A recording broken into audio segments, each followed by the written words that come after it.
ಇವತ್ತು ಕುಮಾರಣ್ಣ ನಮ್ಮ ಮನೆ ಗೃಹಪ್ರವೇಶಕ್ಕೆ ಬರಬೇಕಿತ್ತು. ಡೆಲ್ಲಿಲಿ ಫಂಕ್ಷನ್ ಆಗಿದೆ ಅಂತ ಹೊರಟಾಗಿದ್ರು. ಇವತ್ತು ನಮ್ಮ ಮನೆಗೆ ಬಂದಿದ್ದು ತುಂಬ ಸಂತೋಷದ ವಿಷಯ. ನಮಗೆಲ್ಲ ತುಂಬ ಖುಷಿಯಾಯಿತು. ನಾವು JDSಗೋಸ್ಕರ ಅವರು ಇನ್ನೂ CM ಆಗಲಿ ಅಂತ ನಾವು ತ್ಯಾಗ ಮಾಡ್ತಿದ್ದೀವಿ. ಅವ್ರಿಗೆ ನಾವು ಅವ್ರ ತನಕ ಅವ್ರು ಚಿರಋಣಿ ಆಗಿರ್ತೀವಿ. ನಾವು ಕುಮಾರಣ್ಣ ಇರೋದವ್ರಿಗೆ ಅವ್ರು ಎಷ್ಟು CM JDS ಇದ್ದರೆ ಕುಮಾರಣ್ಣ ಅಂತ ನಾನೊಬ್ಬ ಕಾರ್ಯಕರ್ತನಾಗಿ ಇಷ್ಟಪಡೋಕ್ಕೆ ಇಷ್ಟಪಡ್ತೀನಿ ಅಷ್ಟೇ. ಹೌದು, ಅಂದರೆ ನೀವೇ ಇದು ಮಾಡಿ ಒಬ್ಬ ಕಾರ್ಯಕರ್ತರಿಗೂ, ಸಾಮಾನ್ಯ ಕಾರ್ಯಕರ್ತರಿಗೂ ಅಲ್ಲೂ ಮಠ ಓಪನ್ ಇತ್ತು ಮಾದಳ್ಳಿಲಿ, ಅಲ್ಲಿಂದ ಮುಗಿಸ್ಕೊಂಡು ಇಲ್ಲಿ ಬಂದವರೇ ಅಂದರೆ ಕಾರ್ಯಕರ್ತರಿಗೂ ಅವರು ಬೆಲೆ ಕೊಡ್ತಾರೆ ಅನ್ನಂಗೆ ಆಯಿತು.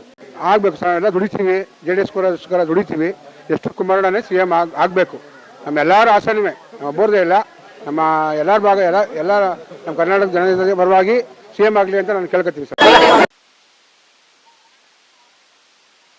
ಗೃಹ ಪ್ರವೇಶ ಇತ್ತು, ಅದಕ್ಕಾಗಿ ಬಂದಿದ್ರು. ಅವತ್ತು ಬರೋಕ್ಕಾಗಿಲ್ಲ ಅಂದ್ಬಿಟ್ಟು ಇವತ್ತು ಬಂದಿದ್ರು. ಭಾಳ ಅದ್ದೂರಿಯಾಗಾಯಿತು. ಜನ ಎಲ್ಲ ಸೇರಿದ್ರು, ಆಶೀರ್ವಾದ ಮಾಡ್ಬಿಟ್ಟು ಬಂದಿದ್ದು ತುಂಬ ಸಂತೋಷ ಆಯಿತು. ನಮ್ಮ ಅಪ್ಪಂಗೆ ತುಂಬ ಖುಷಿ ಆಗ್ತಿದೆ ಸರ್. ನಮ್ಮ ಅಪ್ಪಂಗಂತೂ ಸಖತ್ ಖುಷಿ ಇದೆ ಅವ್ರು ಬಂದಿದ್ದು. ಕರ್ಸ್ಬೇಕು. ಇವತ್ತು ನಮ್ಮ ಲೋಕೇಶ್ ಅಣ್ಣನ ಮನೇಲಿ ನಾವು ಫಂಕ್ಷನ್ಗೆ ಬಂದಿದ್ದೀವಿ ಅಂದರೆ ಏನೋ ಖುಷಿ ಆಗಿದೆ, ಸಂತೋಷ ಆಗಿದೆ. ಲೋಕೇಶ್ ಅಣ್ಣ ಮನೆಗೆ ಬಂದಿದ್ದೀವಿ ಅಂತಂದರೆ ನಾವು ಇವತ್ತೆಲ್ಲ ಜನನೆಲ್ಲ ಕಾರ್ಯಕರ್ತನೆಲ್ಲ ನೋಡಿದಾಗ ತುಂಬ ಖುಷಿ ಆಯಿತು, ತುಂಬ ಖುಷಿ ಆಯಿತು, ಸಮಾಧಾನವೂ ಆಯಿತು. ಅವರು ನೋಡ್ತಾ ಇದ್ರೆ ಅವ್ರು ಹಿಂದೆ ಮುಂದೆ ಇರೋರೆಲ್ಲ ನಾವು ಅವ್ರನ್ನ ಬಿಟ್ಟು ಹೋಗೋಕ್ಕೆ ಮನಸ್ಸಾಗಲ್ಲ ಅಂತ ಹೇಳ್ತಾರೆ. ಗೃಹ ಪ್ರವೇಶಕ್ಕೆ ಬರ್ತೀನಿ ಅಂತ ಕುಮಾರಣ್ಣ ಹೇಳಿದರು. ಹಾಗಾಗಿ ಲೇಟಾಗಿ ಬಂದ ಕಾರಣ ಇವತ್ತು ನಿನ್ನೆ ಹರೀಶ್ ಗೌಡ್ರು ಮೊನ್ನೆ ಲೋಕೇಶ್ ಬೋಜಿ ಅವ್ರಿಗೆ ಹೇಳಿದ್ರು ಬರ್ತೀನಿ ಕುಮಾರಣ್ಣನ ಮನೆಗೆ ಅಂತ.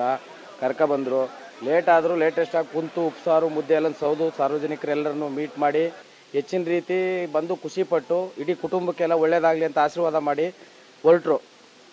JDS ಕಾರ್ಯಕರ್ತರು ಎಲ್ಲ ಬಂದು ಊಟ ಉಪಚಾರ ಎಲ್ಲ ಮಾಡಿ BJP ಕಾರ್ಯಕರ್ತರು ಮತ್ತು JDS ಕಾರ್ಯಕರ್ತರು ಎಲ್ಲ ಸೇರಿ ಕುಮಾರಣ್ಣಂಗೆ ಇಲ್ಲಿ ಸ್ವಾಗತ ಮಾಡಿ ಮತ್ತು ರೂಪಾ ಲೋಕೇಶ್ ಅವ್ರ ಮನೆಗೆ ಒಳ್ಳೆಯದಾಗಲಿ ಅಂತ ಚಾಮುಂಡೇಶ್ವರಿ ಬಾಯಿಸಿ ಕುಮಾರಣ್ಣ ಇನ್ನೂ ರೂಪಾ ಲೋಕೇಶ್ ಅವರು ಹೆಚ್ಚಿನ ಶಕ್ತಿ ಬೆಳಿಬೇಕು. ನಾವು ಕುಮಾರಣ್ಣ ಯಾವಾಗಿದ್ದರೂ ಅವ್ರ ಬೆಂಬಲವಾಗಿ ನಿಂತ್ಕೋತೀವಿ ಅವ್ರ ಜೊತೆಲಿ ಯಾವಾಗ.